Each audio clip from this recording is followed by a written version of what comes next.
गुजरावाला के भिखारियों ने अपने दादी के 40वें के खत्म पर 12,000 लोगों का खाना बना दिया। 12,000 लोगों का खाना 1.25 करोड़ में तैयार हुआ।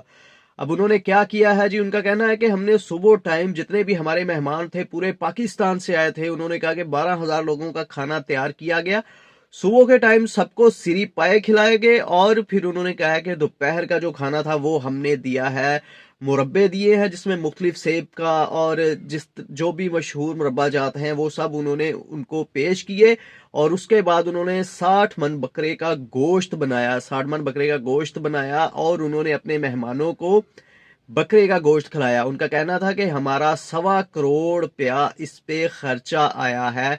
तो यहां से आप अंदाजा लगा लें कि ये जो भिखारी हैं जो सिग्नल्स पर खड़े होकर भीख मांगते हैं, ये कितना पैसा इकट्ठा करते हैं। हम समझते हैं कि ये लोग मजबूर हैं, ये लोग मजबूर बिल्कुल भी नहीं है। ये कारोबारी लोग हैं, ये बिजनेसमैन हैं और ये बिजनेस कर रहे हैं, ना कि ये मजबूर होकर भीख मांग रहे हैं। आपने देखा होगा कि हर ट्रैफिक सिग्नल पर बहुत सारे भिखारी खड़े होते हैं जो भीख मांगते हैं। तो ये बात थी जो मैंने आपको बतानी थी कि इनको पैसे देना बिल्कुल भी इनकी वो हेल्प नहीं है जो आप कहते हैं कि अल्लाह के नाम पर हमने इनको पैसे दे दिए तो इनकी हेल्प है। ये मजबूर है, ये लाचार है, ये कमा नहीं सकते, ऐसा कुछ नहीं है। इन लोगों ने बिजनेस बनाया, इनके पीछे बहुत बड़े बड़े लोग बैठे होते हैं जो इनको हैंडल कर रहे होते हैं, जो सिग्नल्स के आसपास ही होते हैं। जब इन लोगों के साथ कोई भी हादसा होता है वहां पे, या कोई इनको डांटना शुरू करता है या कोई इनसे आर्गुमेंट करता है, तो वो लोग आते हैं और इनको बचाकर वहां से लेके जाते हैं। एक वाकया मेरी आंखों के सामने है कि एक जगह पे एक औरत मांगती थी और वहां पे एक नए मैंने बुजुर्ग देखे जो मांगने के लिए आए। वो लगते नहीं थे कि वो भिखारी हैं, लेकिन उस औरत ने, मैंने देखा कि उसने कॉल की और उसने अपने पीछे कुछ बंदों को बुलाया और कहा कि इस बाबे को यहां से उठा के लेके जाओ, ये मेरे काम में खलल डाल रहा है। तो यहां से आप हिसाब लगाएं कि ये कितना बड़ा गिरोह है और ये क्या कर रहा है।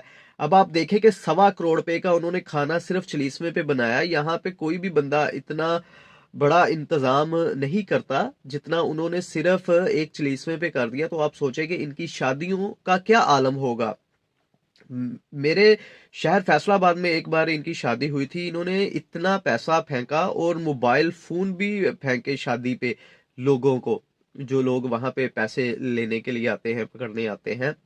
तो यहां से आप हिसाब लगा सकते हैं कि ये लोग किस कदर अमीर हो चुके हैं। हमसे पैसे इकट्ठे कर करके हम लोग जाते हैं, 10 20 50 जितने भी होते हैं हम इन लोगों को दे देते हैं और ये लोग फिर इतना पैसा इनके पास अब तक जमा हो चुका है कि हमारी सोच है। आप किसी भी भिखारी को आप जाके उसका बैकग्राउंड चेक करें, आपको पता लगेगा कि उसके बैंक अकाउंट में कितने पैसे हैं। तो ये जी आजकल खबर बहुत वायरल है कि इन्होंने 1.25 करोड़ का खाना अपनी दादी के चलीसवे पे पकाया है। आपके पास कोई स्टोरी है इस तरह किसी भिखारी की, तो आप भी बताएं कमेंट बॉक्स में कि क्या आपने देखा और आपने किसको देखा कि कितने पैसे हैं किस भिखारी के पास। शुक्रिया, अल्लाह हाफिज।